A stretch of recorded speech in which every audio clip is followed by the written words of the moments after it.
What we're doing today is having 2 units of our reserve program, our search and rescue team and our K-9 unit of the search and rescue team, and our dive team, which is part of the law enforcement reserve group, doing a joint training. Most of the time, we train all the time, but most of the time our search and rescue people are training with other SAR people, and our law enforcement people are training with law enforcement people. And today we're joining forces to make sure that we train together so that in the event we're called out in a real mission, we can work seamlessly together. The reserves and our SAR people are 100% volunteers.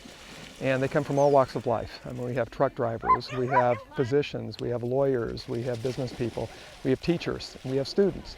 And so literally from 18 years old till whenever, we end up taking volunteers. And so we have more than 200 people, probably around 150 or so on the search and rescue team, and around 60 or so law enforcement reserves.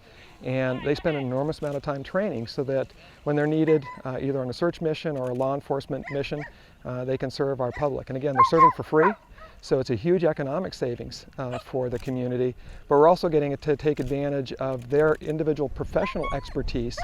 They also bring that to the profession of law enforcement and search and rescue. So, and we have people that put in literally thousands of hours a year as volunteers, both on the law enforcement side and SAR side. So I think it's invaluable from the department's perspective, but I got to tell you, I'm a volunteer, and I find enormous personal gratification to be able to work with people like this, to be able to work with the Sheriff's Department, which is by far the best law enforcement agency around, and to serve our community in this way.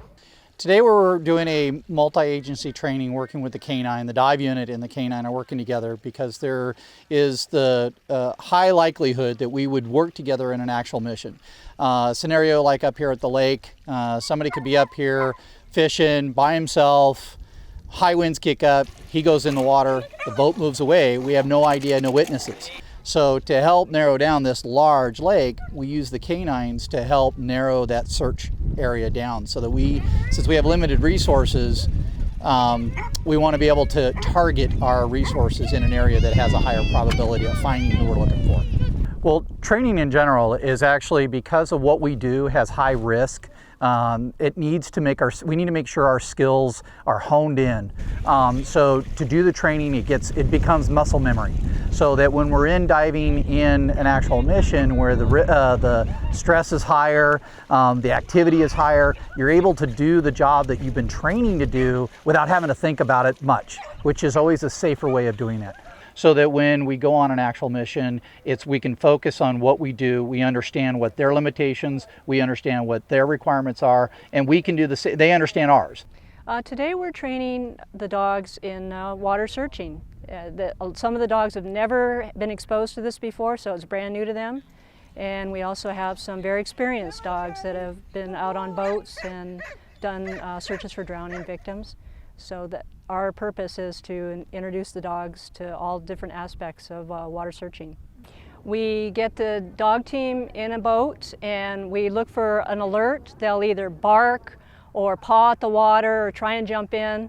And that means that when we get the dive team on board, they can eliminate this whole other area and just concentrate on the area that the dog has alerted on.